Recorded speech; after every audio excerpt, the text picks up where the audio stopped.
when someone has a fracture, Yeah. understand that there's the bone and it's been broken. And so the bone typically gets pulled in kind of like this. The bone gets pulled up that way because we have muscles that attach our bones to tendons and whatnot. So we have muscles that attach our bones like that. What you need to know is that the muscles are like rubber bands. Oh, okay.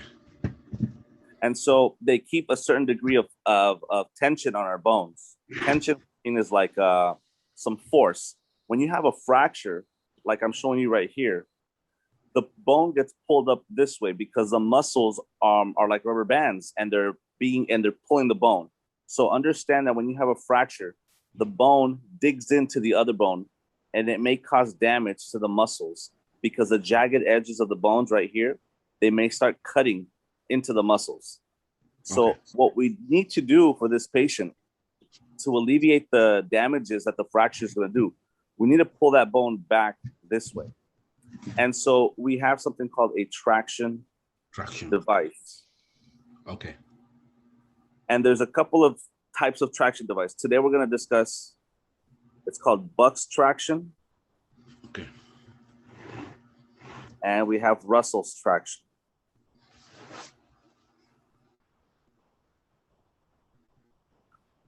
What they end up doing is something like this. They put a boot on the patient's leg, on the patient's fractured leg. So you can imagine that the leg is going inside here. Okay. And you have the and so imagine that the fracture, actually, let me do something real quick. Hold on. In this particular question, it was a femoral bone that was broken, right? So you have a bone like this. You have the fracture. Okay. And then you have the same idea. So what we're doing is we're trying to pull the leg this way, right? So what we do is we place a boot on the anterior, on the lower leg. And it's going to do this to the bone. It's going to fix it. It's going to return to its anatomical location. Oh, okay. And then so then you have the lower legs right here. You have the another bone right there. And then let's just draw it up to there. I can't draw the bones that well. Let's say this is the kneecap right there, right? And so you have your bones inside, right? This is your leg and this is your foot. So please understand that this bone up here is known as your femur. Femur, okay. Okay. This bone down here, the big one, we'll call it the tibia. I know we have a fibula somewhere there too, but I'm not drawing it right now. And then we have all the tarsals and the calcaneus and all the other bones that go in here and all that stuff, right? So what you have to understand is that in blue, I'm going to draw the boot. So they place a boot around the patient's leg. And this boot is snug around the foot. And what we have is we have a rope attached to the boot. And we have a pulley system. We have a pulley system that the rope goes around. And then there's these weights that are attached to the boot. And what it's supposed to do, it's supposed to provide what we call traction. Traction is tension. That weight is heavy, so it's being pulled down this way. And at the same time, notice how on this illustration right here, the bone was digging up into the muscles right here. Okay. Well, because we're providing traction, we're pulling the foot this way, it has now returned the bone to its anatomical alignment. Does that make sense? Yes, sir. This is what we call traction. Understand that traction does something called reduction. So traction is a force, okay? Traction is the force that's being utilized for something called reduction. And reduction in the medical field for musculoskeletal injuries, it's defined as placing the bone back to its anatomical alignment. Okay. So again, the traction is a force that the weight is utilizing by pulling the leg this way, well, pulling the rope this way, and it creates a tension, traction that's pulling it that way. So the bone can be realigned back to its normal anatomical location. That alignment is known as reduction, or when you reduce a fracture. So you'll hear the phrase, we have to reduce the fracture, FX for fracture. That means that we have to place the bone fracture back into its anatomical location. And we do that with a traction device. This one that I'm talking about right now is known as your Buck's traction. You have another one that's very similar to Buck's traction, except it also contains a sling. A sling would be, imagine these little, and it has a little rope, a little cloth that goes underneath it. It supports the back of the leg, and then it comes back this way, and it's being supported on this side as well. So if you can imagine, this whole thing right here that I'm shading in black is a sling that's supporting the back of the leg where the fracture is at. So you can imagine this is you can see what I'm talking about here, right, Mr. Tayo, or no? Yes, sir, I can see. Yeah, so this little thing right here, that's a sling. Yeah. That supports the back of the knee. That's included in your Russell's traction. Oh, okay. Okay, so your Buck's traction is just the boot that has the weights on it, and the Russell's traction is also a boot that has the weights on it, but it also contains a sling that supports the back of the leg. Is that clear, Mr. Tayo? Yes, sir. Understand there's a couple of rules when it comes to these traction devices, both of these, okay? There's these rules, again, traction devices. And the rule is that those weights, you must let them hang free. You should never be touching them, because that traction is keeping the bone, this one right here, in its anatomical alignment. So if at any point those weights, they move or they lose their traction, that bone is going to dig right up into the muscle again, and you're going to destabilize a fracture and cause further more damage. So you must keep those weights free, hanging freely. If you ever find them on the floor, you should never pick them up yourself, because you may cause more damage. The orthopedic surgeon is the one that's supposed to be taking care of this. The orthopedic surgeon is the one that should be handling, or the doctor should be handling, any type of disrupted weights or any weights that are no longer maintaining traction. Us as the nurses, we're not going to touch them, because we can create further damage in doing so. Does that make sense, sir? Yes, sir. Yes, sir. Okay. A couple of more things, sir. When it comes to traction devices, you need to know the purpose of the traction device. Okay. First of all, remember, when we have a fracture, that jagged edge of the bone right here, it's digging into all this muscle. It's damaging. It's causing a lot of spasms. So it's causing spasms on the muscles, because the muscles are being ripped into, correct? It's also causing damage to tissues, but also nerves. This is what's happening when you have a fracture. So what the purpose of the traction device is it reduces spasms. Okay. It reduces damage, or decreases further damage to both muscles and nerves. It places bone in anatomical alignment, which prevents any further deformities and things of that nature. Is that clear, Mr. Tayo? Yes, sir. Okay. And understand that we use these traction devices, generally speaking, after a fracture, to stabilize the fracture, again, to provide the purpose of the traction device, to reduce spasms, to reduce damage, to place bone back in its anatomical alignment while we're waiting for surgery. Okay. While we're waiting. Okay. While we're waiting for surgery. Yes, sir. While we're waiting for surgery. That's why we have these traction devices. Okay. Is that clear? Yes, sir. Okay. Let's talk about a couple of complications in regards to these traction devices, okay? Okay. See if I can. Okay. Let me know when I can clear this out. Yeah, I'm good. Okay. Well, actually, I'm not going to clear the whole thing out. I'm just going to erase a couple of things. Okay.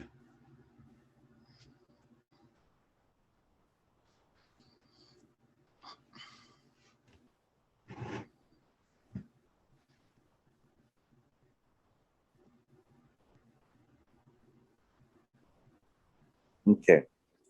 When somebody has a fracture like this, Mr. Tayo, they have this device on them. You have to understand that the natural course of any fracture is for there to be a significant amount of inflammation. Inflammation. Okay. Okay. After the patient's bone is fixed, there may be a cast placed on the arm, on the leg, or wherever the fracture has occurred. Can we agree on that? Yes, sir. Sometimes that cast limits the stretching of the skin. What I mean by that is if you have the leg right here, right? Yes, sir. And if you have a cast going around it like this, well, that leg may become swollen, right? Because of the Yes. fracture, because of the surgery. And now that the patient has a cast on, it cannot stretch out. So when you have that swelling of the leg and the cast is in the way, it starts putting pressure on the blood vessels that are found inside the blood and inside the leg. Let me give you an example. We have arteries that pass this way, and so it can feed our lower extremities with adequate blood supply, correct? Yes, sir. When you have a cast on, or when you have any type of inflammation or swelling of an extremity, you run the risk of developing compartmentalization, meaning squeezing of those blood vessels. And at that point, the blood supply will stop to the distal extremity, meaning it will no longer go that way. That's called compartment syndrome. Compartment syndrome. Okay. And what you need to understand about compartment syndrome is that it reduces perfusion. It causes damage to both tissues and nerves. And the complications of compartment syndrome can be so profound that you can actually develop necrosis of the tissue, death of the tissue. And that's going to lead to a need for amputation later on down the line. Is that clear, Mr.? Yes, sir. So what you need to understand is if the patient has a cast on, we can actually remove it. There's a little device that kind of looks like a saw. It looks like like the rolling blades for cutting pizza. Yeah. It kind of looks like that, okay? But it's not sharp. So again, it kind of looks like the rolling blade of a pizza, but it's not sharp. It's actually blunt.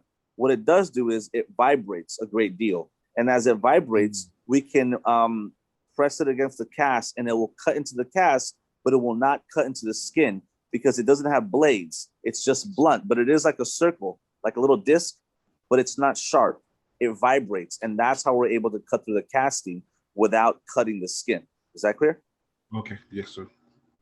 All right, good. Any questions or any clarification on this stuff so far?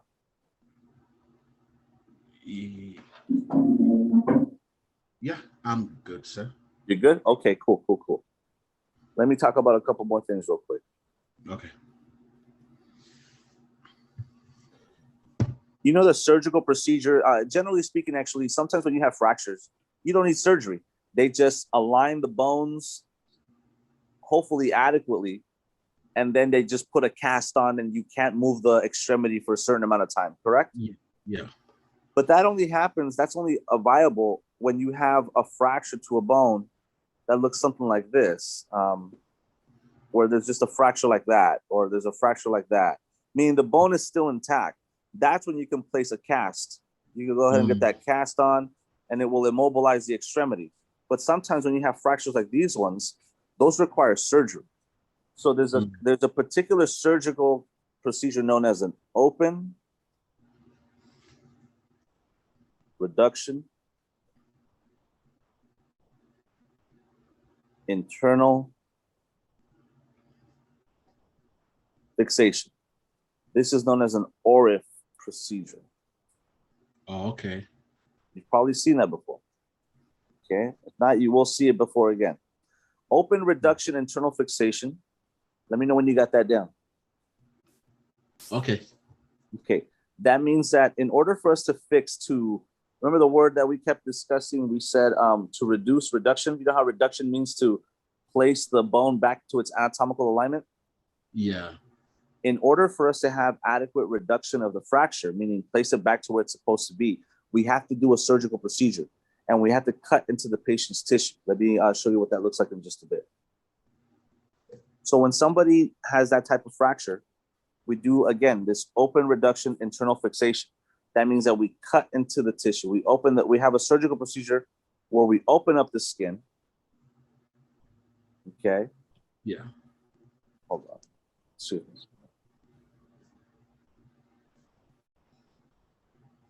Where we open up the skin, we have a surgical procedure. We open up the skin, and that's how we go ahead and fix it. And sometimes we place these pins on the fracture to maintain their position, so to make sure that we fixate them so they stop moving. And that's when we place the cast over the extremity, and now we have a cast, and now we immobilize it. But this procedure that I'm talking about is known as an open reduction internal fixation. Open reduction internal fixation means that they open the patient up, they reduce the fracture, and they fixate it, meaning put pins inside so they can prevent them from moving permanently. Is that clear, sir? Yes, sir, I got it. All of these circumstances, whether it be the fracture or whether it be the procedure, can lead to compartment syndrome. Okay. Okay. All of those things can lead to compartment syndrome. Your primary focus is on assessment. Okay. Because you have to assess what we call the neurovascular status. Neuro means nerves, vascular means vessels. And so we have to assess the nerves and the vessels from the distal foot to see if there's potentially compartment syndrome. Because remember, compartment syndrome is you have a lack of perfusion. That means if you don't have good blood supply, your circulation is going to be impaired. Your movement is going to be impaired. Your sensation will also be impaired. So please understand that when we're doing the neurovascular assessment, it includes circulation, motion, and sensation. Okay. Do you need me to clarify anything? Circulation, motion, and sensation. Mr. Tyler, would you like for me to clarify anything? I think I'm getting it. I'm getting it. I'm good. Good. Okay, good. So let's continue. Let's elaborate a little bit more on this part right here. So the way that we assess the circulation, we can assess the pulse, the dorsal pedal pulse. We can do the capillary refill. That's all part of your circulation. Okay. For motion, we just ask, can you wiggle your toes? Can you move your foot? That lets us know that the motion is still intact. And then for the sensation, we stroke on the side of the foot and we ask if they can feel us stroking the side of the foot. These elements right here, Mr. Tayo, circulation, motion, sensation, they satisfy your neurovascular assessment. Okay. All right. I also want you to write down the following. The patient that has compartment syndrome, they will also experience the following. Pallor, meaning paleness because the circulation is gone. Okay. Pulselessness, no pulse. No pulse. They'll have pain. Make sure you write those down real quick. Hold on, my pen's not working real quick. Give me a second.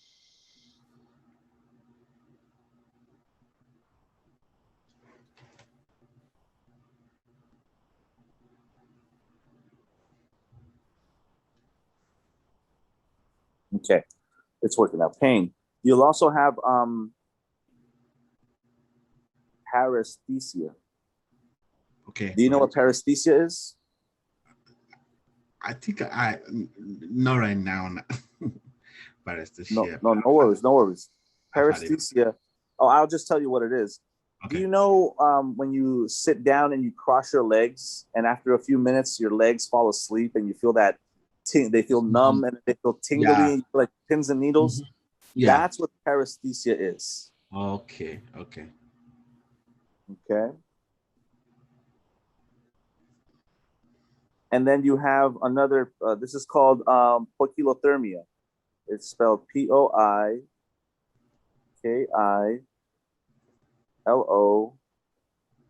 thermia. Thermia. Okay. This means that your patient has a hard time keeping a normal temperature of that extremity.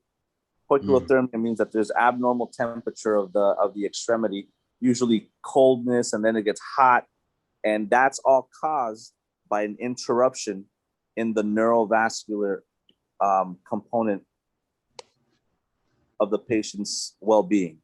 The nerves and the vessels become destroyed. They're impaired. So you're gonna have paleness because there's no blood circulation. You're gonna have pulselessness because there's no blood circulation. You're gonna have pain because of ischemia, a lack of oxygen in the tissue. You're gonna have paresthesia because the nerves are now being compromised, and you have abnormal sensation. And then you'll have the abnormality when it comes to abnormal temperature regulation of the extremity because the nerves and the muscles have been compromised. Okay.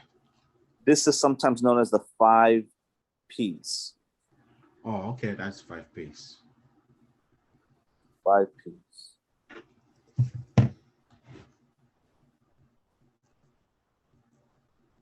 Oops. Sorry about that.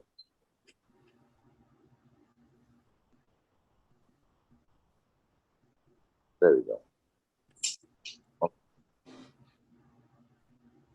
Any questions so far, Mr. Tayo? Yes. No, not right now, sir. I'm good. Okay, no worries. And we're gonna, again, I know this is a lot, but we're gonna continue to elaborate on it. Okay. Yeah. All right. With that being said, can I clear this out? Just a minute. Yeah, no worries, no worries. Current share.